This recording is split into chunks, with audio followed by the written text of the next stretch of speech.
Perdidas en lo más profundo de un bosque o en islas paradisíacas, las viviendas ecológicas siguen evolucionando por todo el mundo. Cada vez hay más gente que busca soluciones para intentar conservar nuestros recursos naturales y para que estas nuevas casas sean accesibles al mayor número posible de personas, siguiendo unas normas ecológicas irreprochables.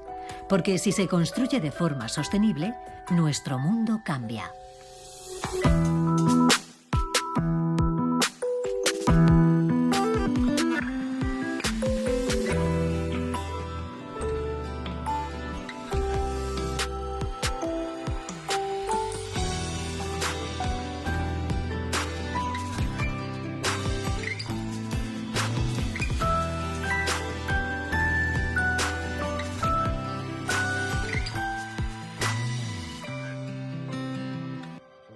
Construcciones ecológicas. Austin Power.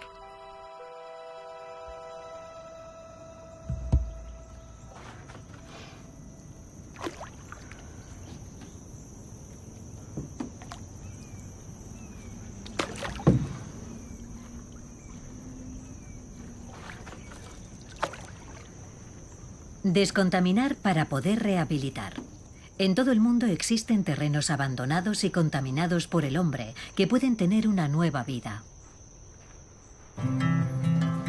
La agricultura intensiva o la industrialización son algunas de las causas que destruyen el suelo. Algunas personas han decidido llevar a cabo una auténtica batalla para rehabilitar la tierra y ofrecer una segunda juventud a estos lugares desolados. Vamos a viajar a la capital de Texas, Austin, en el sur de Estados Unidos.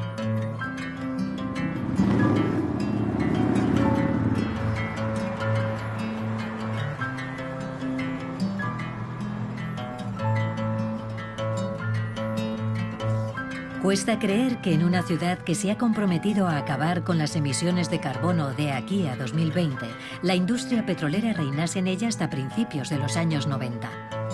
Con la intención de dar una nueva imagen a un barrio históricamente pobre y abandonado, Christopher Brown decidió construir una casa familiar con una arquitectura vanguardista sobre un antiguo solar industrial.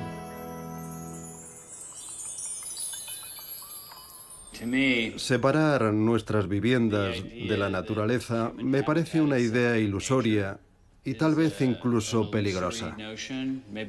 La mayoría de los árboles que hay en este bosque se plantaron porque alguien taló los antiguos que estaban sanos.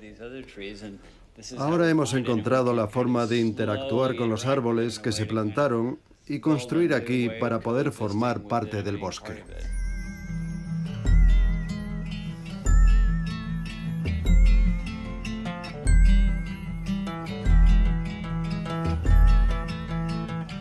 ¿Cómo se construye una casa particular en un terreno en el que hay restos industriales? ¿Es posible recrear la biodiversidad? ¿Cómo edificar de una forma ecológica y moderna sin destrozar la naturaleza? Christopher, su mujer Agustina y su hijo Hugo se plantearon todas estas preguntas. Construir su casa fue todo un reto. Desde el inicio del proyecto, Christopher tuvo que hacer frente a la historia del terreno.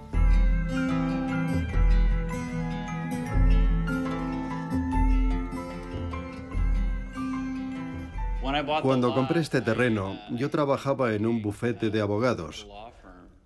Recuerdo que mis compañeros hablaban de un antiguo caso relacionado con un parque de almacenamiento petrolífero situado en este solar. Yo no sabía que dicho parque, que está un poco más arriba, junto a la carretera, era el punto de partida de un oleoducto. Más tarde, cuando me informé mejor de la situación y trabajé con los de la empresa para retirar el oleoducto, comprendí que había ganado una antigua batalla que emprendió la gente que vivía aquí en unas condiciones medioambientales nefastas. Si no hubiera sido por las protestas de miles de habitantes, la casa de Christopher no habría visto la luz. Uno de ellos es Daniel Janes, un activista que lleva varios años luchando por el bienestar de este barrio, que estuvo olvidado durante mucho tiempo. Él recuerda perfectamente el mal estado del terreno cuando comenzó a trabajar en este proyecto. Todas las industrias, ligeras y pesadas, que eran necesarias, pero que la gente no quería ver en la ciudad, se situaban en el este de Austin, como esta central eléctrica, las plantas de reciclaje o las industrias petroleras. El agua subterránea estaba contaminada y también el suelo y el aire. Estuvimos luchando durante 7 años, pero en la ciudad no querían escucharnos, y el Estado aún menos. Al final lo conseguimos, gracias a un tribunal del condado. Su presidente en aquella época, el juez Bill Alkshire, fue la primera persona que prestó atención a nuestra comunidad. Después de hablar con nosotros y revisar las estadísticas, inmediatamente aprobó un presupuesto para investigar las plantas de almacenamiento petrolífero. En cuanto comenzaron con la investigación, las petroleras tiraron la toalla y se marcharon. En todos los barrios que había alrededor, se trabajó muy duro para rehabilitar zonas que llevaban años abandonadas. El lugar en el que vivimos se convirtió en el Colorado River Park. El lugar donde ahora está la casa de Chris estaba vacío y solía estar lleno de basura. Me alegro mucho de que alguien como él se haya mudado aquí. No solo admira lo que logramos en el pasado, además se ha unido a nosotros para colaborar en el proceso de rehabilitación. Tiene una casa increíble que sirve de ejemplo sobre cómo llevar un estilo de vida respetuoso con el medio ambiente. Christopher decidió construir su casa al lado de estos lugares contaminados. Para elaborar el proyecto e instalarse posteriormente allí con su familia, colaboró con una empresa especializada en construcciones ecológicas. Para el equipo también supuso un reto arquitectónico y medioambiental. Trabajar en este terreno fue muy complicado debido a la rehabilitación. Tuvimos que excavar para extraer el oleoducto, sanear la tierra y después construir una casa sobre un terreno ya rehabilitado, intentando sacar provecho a determinadas características. A mí me recordaba el concepto de ready-made de Marcel Duchamp, porque Chris no quería eliminar lo que había, sino capturar esa naturaleza industrial y sacarla a relucir. Para los dos, era importante conservar los restos y dejarlos prácticamente intactos en el lugar donde los habíamos encontrado, porque para nosotros forman parte de la identidad de la zona. Yo quería una casa parecida al piso que tenía en el centro de la ciudad. Una vivienda con 2 dormitorios y algunas habitaciones comunes. Una casa que apenas se viese desde la calle, pero que diera al río y al bosque. Por último, en lo que respecta al diseño, quería algo que de algún modo sirviera de conexión entre el desarrollo industrial y la naturaleza salvaje de este lugar.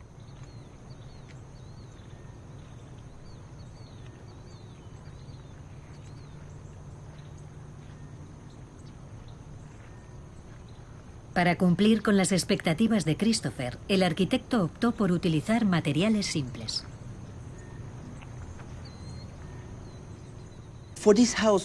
En esta casa hemos empleado principalmente 3 materiales: cemento, acero y cristal. A estos hay que añadir un cuarto, un tejado vegetal. La simplicidad de estos materiales ofrece una buena relación entre coste y eficacia. También nos permiten abrirnos hacia el exterior, ya que aunque la casa está semienterrada, la idea no es crear una cueva ni un búnker. Usamos el acero para construir este pasaje, de manera que las 2 alas de la casa estuvieran una enfrente de la otra y tuvieran vistas al río.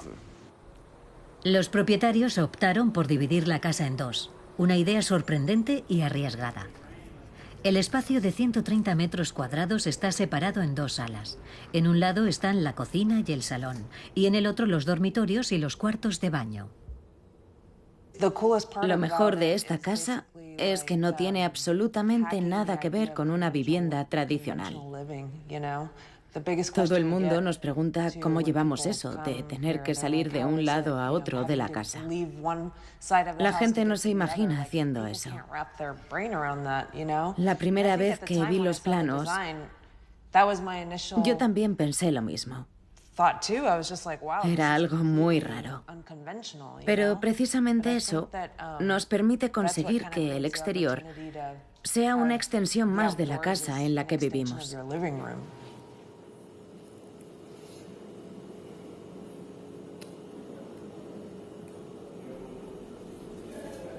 Hugo, el hijo de Christopher, se ha adaptado perfectamente al singular diseño de la casa. Es estudiante y vive en otro estado durante el curso, pero vuelve a casa de sus padres siempre que puede. A mí me gusta mucho venir aquí. Durante el curso estudio en la Universidad de Rhode Island, pero cuando vengo a casa, que suele ser principalmente en verano, me encanta sentarme dentro, a leer y ver lo que pasa afuera. También me gusta la separación que hay entre los dos espacios, porque así no parece que estoy prisionero en casa. Hay un camino aquí cerca por el que puedes ir a correr siguiendo el curso del río. Y el bosque está a 2 pasos. Lo que más me gusta de esta vivienda es que no es solo una metáfora de la realidad, sino la representación del mundo analógico y digital. Esta separación de la que hablaba antes muestra cómo la sociedad avanza hacia el futuro. Estamos volviendo a ser nómadas. Un estado en el que las personas que ocupan una posición de poder no son muy visibles y pueden fundirse con el espacio de forma metafórica y física, justo como ocurre con esta casa. La casa ha sido diseñada para que resulte atractiva y a la vez ser sostenible. Esta arquitectura atípica garantiza una temperatura excelente en el interior de la vivienda. De hecho, la tierra que la rodea sirve de aislante térmico. Es un material natural muy eficaz que mantiene el frescor en verano y acumula calor en invierno. Para reforzar esta eficacia energética, instalaron un sistema hidrónico de calefacción radiante en el suelo y en el techo. Dicho sistema funciona de forma sencilla. El agua caliente circula a través de unas tuberías de cobre para repartir mejor el calor y mantener el confort térmico de la vivienda.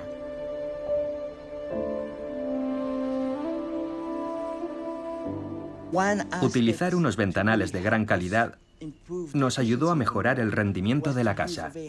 Son de doble acristalamiento, bastante clásicos, pero incorporan algunas características nuevas que los hacen más eficientes. Estos cristales de baja emisividad cuentan con una capa metálica en la superficie interior que bloquea la mayor parte de la radiación térmica. Además, uno de los cristales está tintado para mejorar la eficacia del ventanal. La combinación de todos estos elementos ha permitido reducir las emisiones de la casa, lo que ha supuesto un ahorro de energía de entre el 30 y el 40%. Otra de las condiciones de este proyecto era integrar la casa en el paisaje respetando la biodiversidad. Para ello, los propietarios optaron por instalar un tejado con plantas. Para diseñarlo, se pusieron en contacto con John Hart Asser, un investigador que se encarga de crear y rehabilitar paisajes. John, que se convirtió en amigo de la pareja, aceptó el reto de reintroducir plantas autóctonas en este lugar. En este proyecto queríamos contar con un tejado vegetal, pero para eso teníamos que sacar las plantas de un entorno rehabilitado, y eso era un gran desafío. Había que preguntarse cómo íbamos a recrear el paisaje. El tejado tenía que ser representativo de la pradera de Tierra Negra de Texas. Había muchas especies vegetales compatibles, pero no podíamos ponerlas todas por 2 razones. Una, porque algunas semillas no estaban disponibles, y 2, porque había que poner plantas que supiéramos que iban a agarrar bien. Así que al final seleccionamos unas 75 especies de la zona. Desde los primeros años fueron creciendo a buen ritmo en el tejado. lograrlo, lo cual significaba que habíamos logrado nuestro objetivo y que, por tanto, el proyecto de rehabilitación había sido todo un éxito. Por ejemplo, esta planta es una gramínea autóctona llamada hierba de las Indias, Osorgastrum nutans. Es una especie que se debe a una sucesión ecológica secundaria y depende de su asociación simbiótica con un pequeño hongo. Si este no está presente en el entorno, la hierba no puede sobrevivir. Este tipo de planta solo crece cuando la pradera ha madurado. Aquí se da muy bien. Podéis ver que detrás de mí hay un montón. Eso quiere decir que la vida microbiana de esta tierra va por buen camino y eso es una buena noticia para nosotros.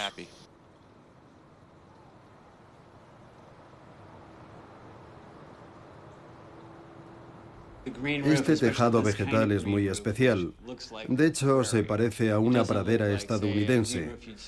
No tiene nada que ver con los tejados cubiertos de césped del norte de Europa. Este es totalmente ecológico. No sigue la estética de una casa tradicional. Es un lugar vivo que acoge a otras formas de vida. En él las plantas atraen a los insectos atraen a los pájaros y a los reptiles, y estos a los mamíferos. Es maravilloso ver cómo tu casa puede transformarse en un parque temático natural. Aquí tienes la sensación de que si bajas la guardia con los trabajos de jardinería, la naturaleza parece estar dispuesta a engullirte. Pero podemos tomar el control en cualquier momento. Todo está bien. A veces recibes sorpresas agradables y otras que no lo son tanto. Hay que aprender a aceptarlas. El otro día, cuando estabas sola en casa, te encontraste una serpiente en la puerta del dormitorio, ¿verdad? Sí, era enorme. Suele pasar. Y a menudo. Pero nunca te lo esperas. Da miedo. La biodiversidad en los alrededores de la casa se debe en gran parte a la elección de plantas autóctonas. Estas plantas crecen y están habituadas al clima extremo de Texas y a las grandes fluctuaciones de temperatura. Sobreviven a largos periodos de sequía y a las lluvias abundantes. Cuando plantas especies autóctonas, estas necesitan algunos cuidados. Es una ocasión excelente para que el jardinero aprenda algo nuevo. Si un pájaro se beneficia de alguna planta en concreto, intentamos no podarla antes de determinada época del año. Si una hierba es buena para un insecto, mejor no tocarla. Esta es otra forma de cuidar el jardín. No se trata de otra tarea doméstica más, como por ejemplo cortar el césped. Consiste en aprender qué es la tierra, cómo funciona y qué hace falta para mantenerla sana.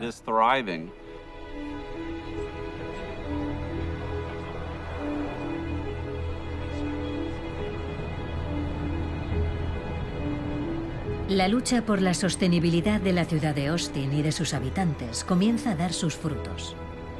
Poco a poco se restablece el equilibrio natural y es posible preservar un buen número de especies, incluso las más fascinantes. Una de las atracciones más populares de la ciudad es observar varias veces al año las enormes colonias de murciélagos mexicanos que se alojan bajo el puente de Congress Avenue. Consumen alrededor de 15 toneladas de insectos de la región y aportan un valor añadido al entorno.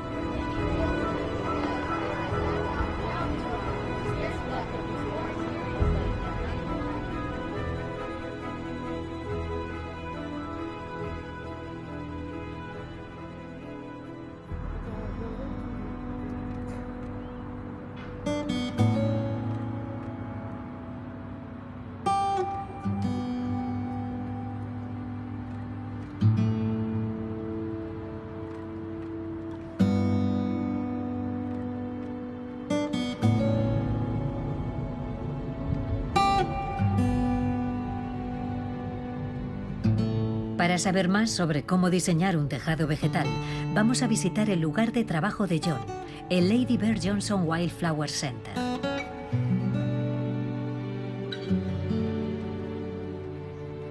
Este jardín botánico nos muestra lo útil que es usar plantas autóctonas para solucionar los principales problemas ecológicos, como el cambio climático. Lo visitan 10.000 personas al año y ofrece muchas actividades para que el público conozca la fauna y la flora de Texas. John Hart y su compañera Michelle van a enseñarnos cómo los experimentos que se realizan aquí han permitido instalar un tejado vegetal en la casa de Christopher. Comenzamos rehabilitando la tierra y realizando una quema controlada para ver los cambios que se producían en la flora y sus consecuencias. Así podríamos dar una información detallada sobre el funcionamiento del ecosistema y sobre cómo optimizar los sistemas naturales a los responsables de la gestión de las tierras. A continuación, investigamos los entornos urbanos, ya que cada vez somos más urbanitas, en concreto los tejados vegetales. Pusimos en práctica lo que habíamos aprendido en los paisajes naturales y buscamos soluciones para el entorno urbano. Con ellos se consigue purificar el agua y el aire, refrescar la casa y, sobre todo, mantener el contacto con la naturaleza, que es tan necesario en la ciudad.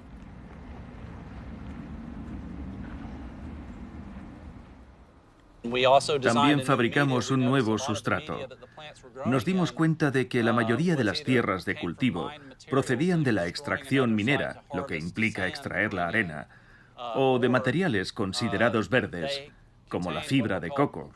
Pero no tenemos plantaciones de palmeras en Texas. Estas fibras suelen venir de muy lejos, por ejemplo, del Pacífico Sur. Por tanto, la producción de sustrato va asociada a una gran huella de carbono. Nosotros decidimos usar gramíneas y flores salvajes autóctonas. Y así comenzamos el proyecto de la casa de Christopher. Una de las ventajas de las plantas sanas es que se encargan de captar y almacenar dióxido de carbono. Captan el CO2 de la atmósfera y lo almacenan en su interior. Mucha gente sabe que los árboles también realizan esta función, almacenan mucho carbono. Pero lo que no saben es que los árboles guardan el carbono bajo la tierra y cuando mueren, este se libera a la atmósfera. Sin embargo, las gramíneas autóctonas tienen unas raíces muy profundas que pueden alcanzar los 3 o 4 metros. Absorben el CO2 de la atmósfera y lo almacenan en el suelo. Cuando la hierba muere, el carbono puede permanecer en la tierra miles de años. Los árboles almacenan carbono, pero las gramíneas también son útiles.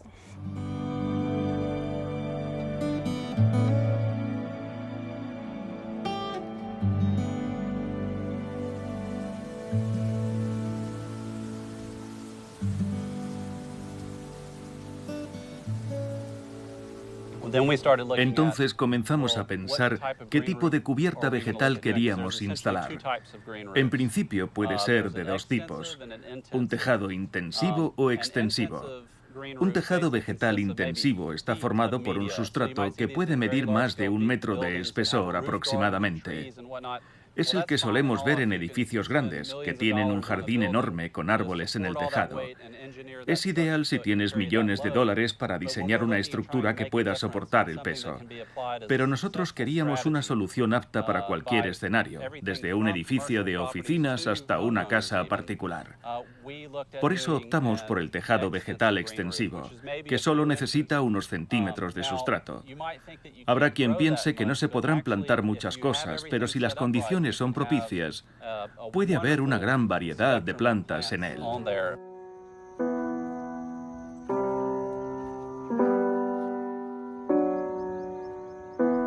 Gracias a estas investigaciones, alrededor de la casa de Christopher plantaron toda clase de especies propias de la pradera de Tierra Negra.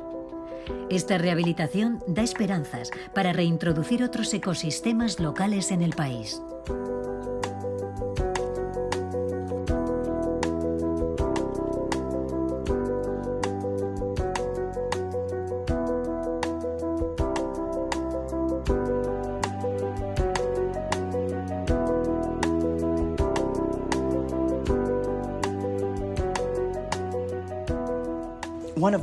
Si nos centramos en la sostenibilidad, es porque creemos que es algo esencial. El sector de la construcción es uno de los que más energía consume y eso contribuye al calentamiento global.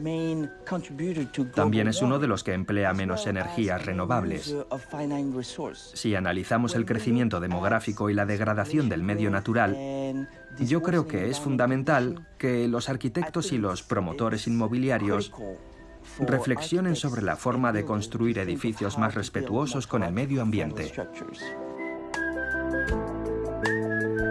Sin perder comodidad ni renunciar a una arquitectura moderna, la casa de Christopher es un ejemplo de vivienda del futuro. Este proyecto se integra en el entorno y ofrece una solución sostenible a la hora de rehabilitar antiguos solares industriales. Todo un modelo para las ciudades que quieran construir un futuro más verde.